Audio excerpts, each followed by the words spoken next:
Olá galera, bom dia. Para quem não me conhece, meu nome é Cássio, moro aqui em São Luís do Maranhão e estou fazendo uma série de vídeos sobre minha Captur Life. O problema de hoje, ela está com 72 mil rodado, 2 anos e pouquinho, e o problema de hoje que está acontecendo é que o ventilador do radiador está trepidando muito. Eu acho que eu já sei qual é o problema, mas o técnico é que vai dizer com 100% de certeza. Quando ativo, ela funciona.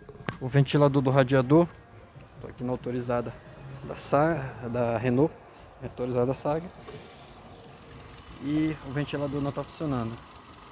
Aí o que acontece? Eu vou ligar aqui o ar-condicionado, aí vocês vão dar uma olhada como ela trepida e fica batendo. Aí ligando o ar-condicionado, aí ela vai ficar,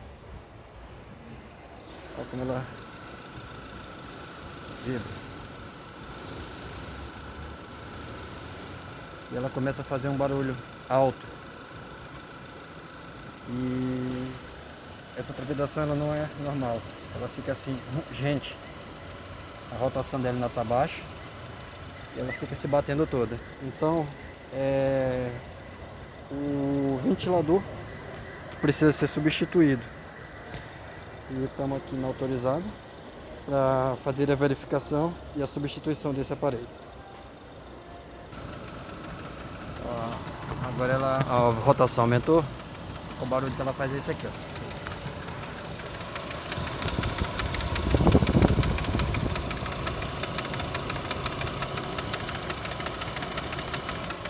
Aí ela fica tremendo bastante. Então, quando chega em determinado lugar, na casa de um cliente, fica se batendo toda. Então isso é desconfortável no motor. Aí viemos aqui para dar um jeito nisso. Aí galera, a segunda parte do vídeo, como eu falei para vocês, estava suspeitando, era isso mesmo. O ventilador do radiador, o ar-condicionado ligado. Agora nós vamos dar uma olhada aqui. Acabei de receber o carro. Olha a diferença. Ventilador ligado, girando, nem treme. Então quando de vocês começar a ter um barulho insistente, um tec, tec, tec, tec, tec, tec, já perceba que é alguma coisa relacionada a algum tipo de mecanismo de rotação do veículo.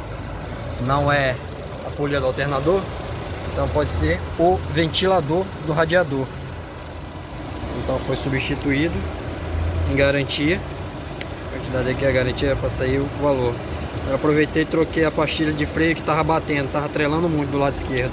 Um som muito agudo de ferro com ferro no lado esquerdo da roda quando eu passava numa trepidação. Aí diagnosticaram que era a pastilha que eu tinha comprado, que não era de boa qualidade.